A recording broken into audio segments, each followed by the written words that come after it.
अब हम चल रहे हैं उन लोगों की चर्चा करने जो इस धरती के वास्तविक मालिक हैं और जिनका इस धरती को आगे बढ़ाने में बहुत बड़ा योगदान है।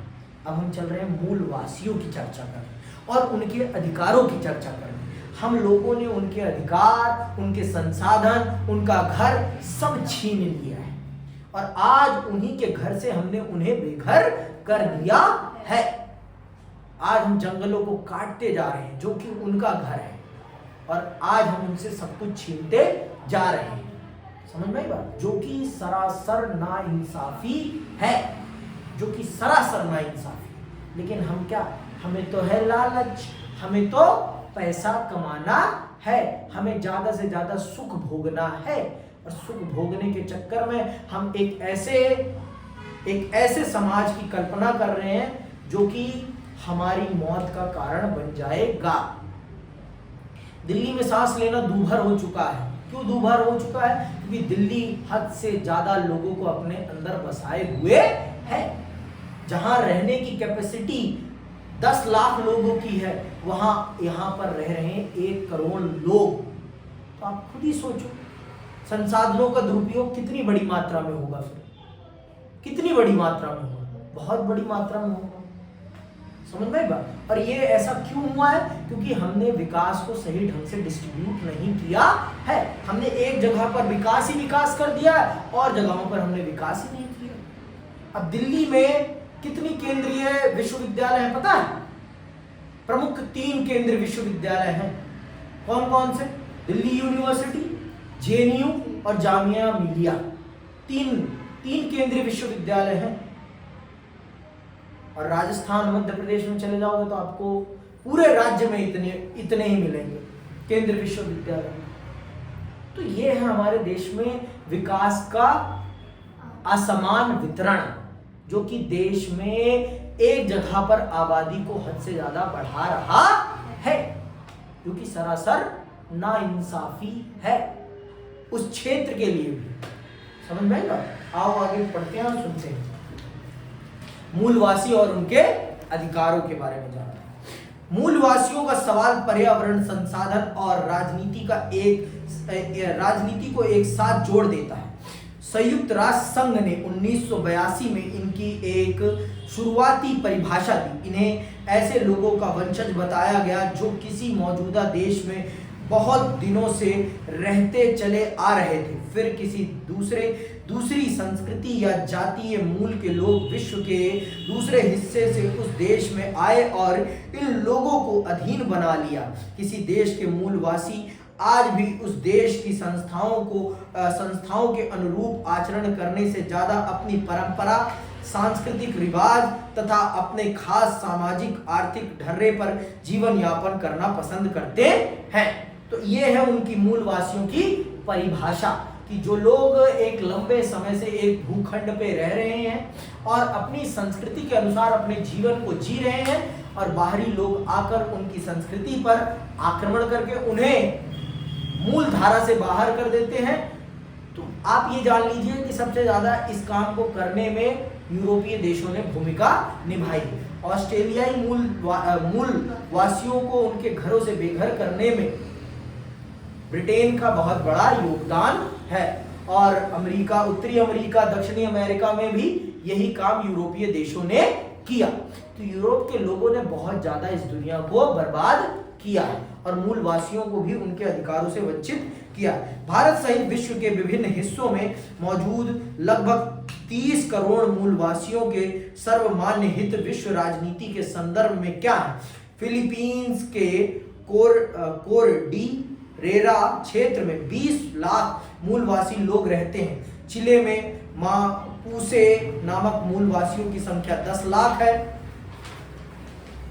लाख है। बांग्लादेश के चटगांव पर्वतीय क्षेत्र में 6 लाख आदिवासी बसे हैं। उत्तर अमेरिकी मूलवासियों की संख्या 3,50,000 है।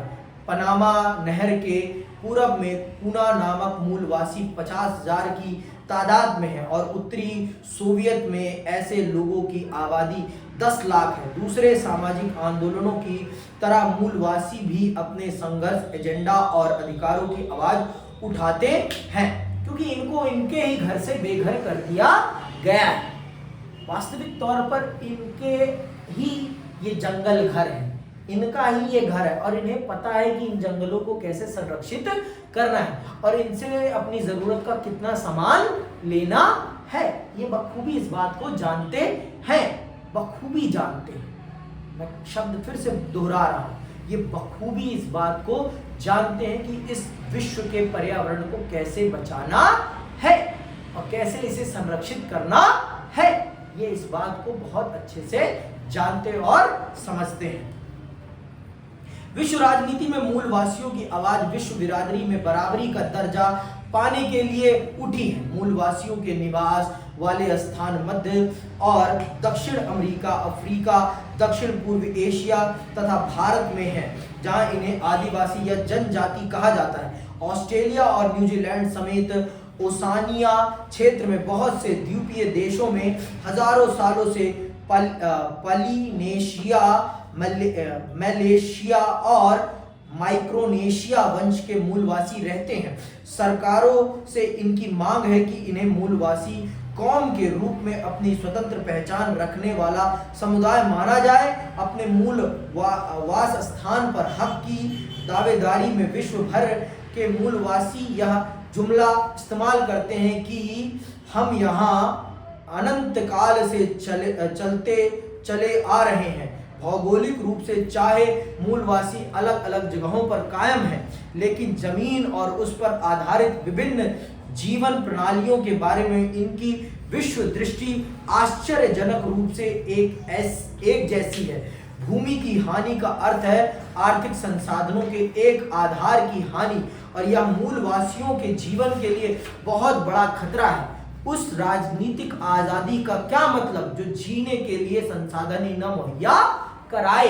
तो ये साफ सीधे तौर पर कहते हैं राजनीतिक अधिकार का तब तक कोई मतलब नहीं है जब तक हमारे पास हमारे जीवन को जीने के लिए संसाधन नहीं होंगे। आप खुद ही सोचो, अगर आपके पास खाने के लिए खाना ही नहीं है तो आपके आजाद होने का कोई अर्थ है? फिर तो आप गुलाम होना ही पसंद करेंगे, लेकिन खाना मिलना चाहिए। जब तक ये पेट भरा नहीं रहेगा ना, तब तक आजादी पाजादी कोई मतलब की नहीं होती। पेट भरा तो सब सही, पेट नहीं भरा तो कुछ भी सही नहीं। पेट भरा रहेगा तभी ये दिमाग काम करेगा, और अगर ये भरा नहीं रहेगा तो कुछ भी काम करने वाला नहीं है। ये बात आप बखूबी जान लीजिए, ठीक है। भारत में मूलवासियों के लिए अनुसूचित जनजाति या आदिवासी शब्द प्रयोग किया जाता है। ये कुल जनसंख्या का 8% है। अपवाद स्वरूप कुछ एक घुमतू जनजातियों को छोड़ दें तो भारत की अधिकांश आदिवासी जनता अपने जीवन यापन के लिए खेती पर निर्भर है। सदियों से ये लोग बेधड़क जितनी बन पड़े उतनी जमीन पर खेती करते आ रहे थे, लेकिन ब्रिटानिया औपनिवेशिक शासन कायम होने के बाद से जनजातीय समुदायों को सामना बाहरी लोगों से हुआ। जब तक ब्रिटेन का भारत में शासन स्थापित नहीं हुआ था, तब तक भारत की जनजातियां कभी भी भारत के जो सामान्य लोग हैं उनसे उनका सीधे तौर पर मुकाबला कभी नहीं होता था, क्योंकि तब बड़े पैमाने पे भारत में जंगल मौजूद थे और ये लोग अपना जंगलों में ही आसानी से आराम से निवास करते थे। इनको कोई बाहरी दखल अंदाजी इनको भी कोई नहीं करता था और ये भी बाहर आकर कुछ भी नहीं करते थे। लेकिन जैसे ब्रिटेन भारत में आता है, क्योंकि उनका दृष्टिकोण ही अलग होता है। उनका दृष्टिकोण क्या होता है? व्यापारिक दृष्टिकोण होता है, और वो ज्यादा से ज्यादा भारत के संसाधनों को अपने हित के लिए प्रयोग करना चाहते हैं। और उसी दृष्टिकोण से उन्होंने भारत के जंगलों की कटाई प्रारंभ करी और फिर भारत में बहुत सारे ऐसे संघर्ष हुए। राजमहल की पहाड़ियों में सांथालों के साथ लड़ाइयाँ हुई, सामान्य जनता की और इन आदिवासी लोगों की, आज जिन्हें हम आदिवासी या जनजातीय समूह कहते हैं, उनके बीच आपसी लड़ाई हुई। हालांकि राजनीतिक प्रतिनिधित्व के लिहाज से इनको संवैधानिक सुरक्षा हासिल है, लेकिन देश के विकास का इन्हें ज्यादा लाभ नहीं मिल सका है। आजादी के बाद से विकास की बहुत सी परियोजनाएं चली और बड़ी संख्या में लोग विस्थापित हुए। ऐसी परियोजनाओं में विस्थापित होने वालों में यह समुदाय सबसे बड़ा है। दरअसल इन लोगों ने विकास की बहुत बड़ी कीमत चुकाई है, क्योंकि जब भी जंगल कटते थे तो सबसे पहले इन्हीं के घर उजाड़े जाते थे। जब भी कुछ भी होता है विकास के नाम पर, आपके झारखंड में कुछ भी होता है, सबसे पहले जनजातीय लोगों को ही उसकी कीमत चुकानी पड़ती है। तो भारत के विकास में इन लोगों ने खोया बहुत कुछ है, पाया बहुत कम है। पूरा का पूरा ये झारखंड, आपका उड़ीसा, ये छत्तीसगढ़, ये पूरा का पूरा जनजातीय लोगों का ही निवास स्थान है।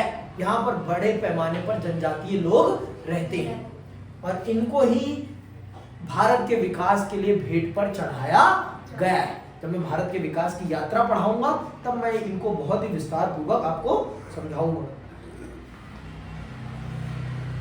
मूलवासी समुदायों के अधिकारों से जुड़े मुद्दे राष्ट्रीय और अंतर्राष्ट्रीय राजनीति में लंबे समय तक अपेक्षित रहे। मतलब लोग इन पर ध्यान ही नहीं देते थे, हमारे देश में भी नहीं देते थे, विश्व राजनीति में भी नहीं देते थे। हाल के दिनों में इस सवाल पर ध्यान दिया जाने लगा है। 1970 के दशक में विश्व के विभिन्न भागों के मूलवासियों के नेताओं के बीच संपर्क बढ़ा।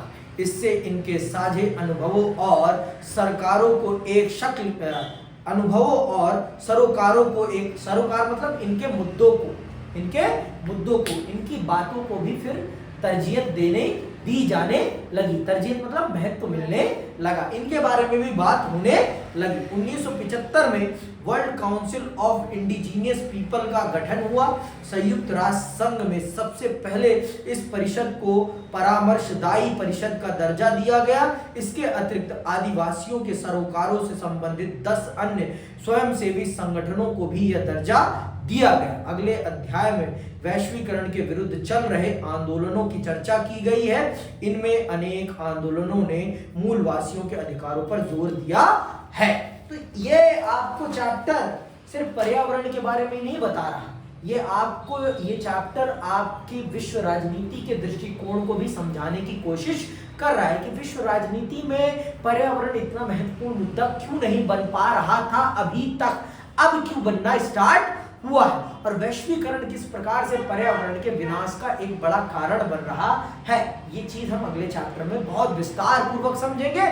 और इसी के साथ इस अध्याय का यहीं समापन करते हैं और मैं आप सबसे विदा लेता हूं। जय हिंद, जय भारत।